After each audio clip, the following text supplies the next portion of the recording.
Good day! In this video, I will share with you the mid-game performance of my company, the CP3 Shoes Company, in the business strategy game.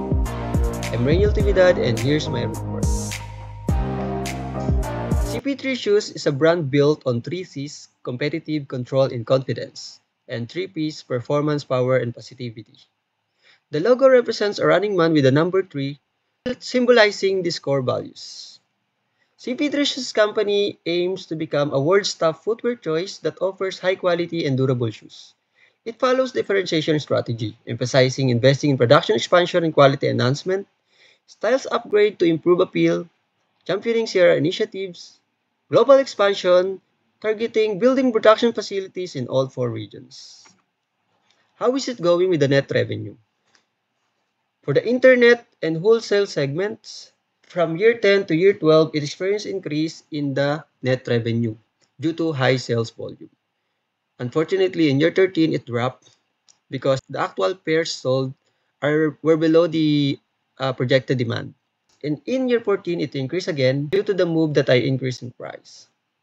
While in my private label, from year 10 to year 12, it also experienced increase. However, in year 13 and year 14, I didn't receive any contract in all 4 regions. How about the earnings per share and stock price? From year 10 and year 12, it experienced increase due to high profit margin.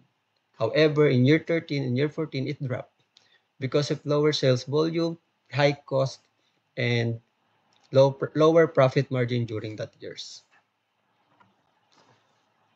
Despite of the poor performance in other measures, the image rating going up all year. This was the result of investing in marketing efforts and also putting money on CSR initiative as well as increasing my SQ rating every year.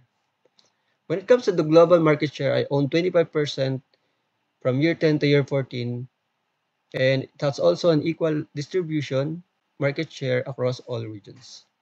For the shareholder relations, I issued 5,000 shares of stocks in year 12 to finance my business. I bought back shares in year 13 and year 14, a total of 2,382. I wasn't able to pay dividends all year because I chose to reinvest my surplus for the growth expansion. For the debt levels, I took a short loan from 50,000 to 160,000 at an increasing interest rate, while having a long-term loan of 135,000 at 7.5 interest rate. The debt to asset ratio is high because of significant borrowing. For the production facilities and records of sales, so currently all 4 regions have production space and facilities. It has a capacity of 17,000 pairs in total to be produced within the year. For the record of sale, the most number of shoes sold was on North America, followed by Europe, Africa, followed by Latin America, and then the last Asia Pacific. The key learnings are, don't be afraid to raise prices if your offerings are premium quality. Don't overwork your productions to avoid inefficiencies. Putting money on marketing can boost sales. Always assume sufficient cash balance at the end of every decision to avoid a loan overdraft at a higher interest rate. And always be mindful of the competitors' move. Currently, my company is top 10 in the game-to-date scoreboard. However, through these future plans, I have high hopes that it will improve and it will progress.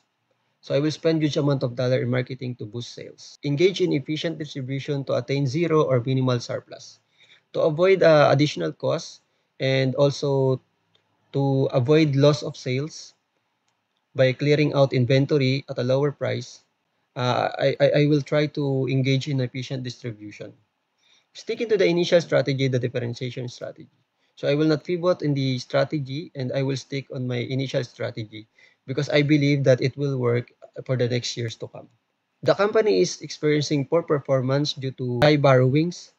However, through careful financial and marketing management, I have high hopes that my company will dominate the market through this future plans initiative. That's all. Thank you.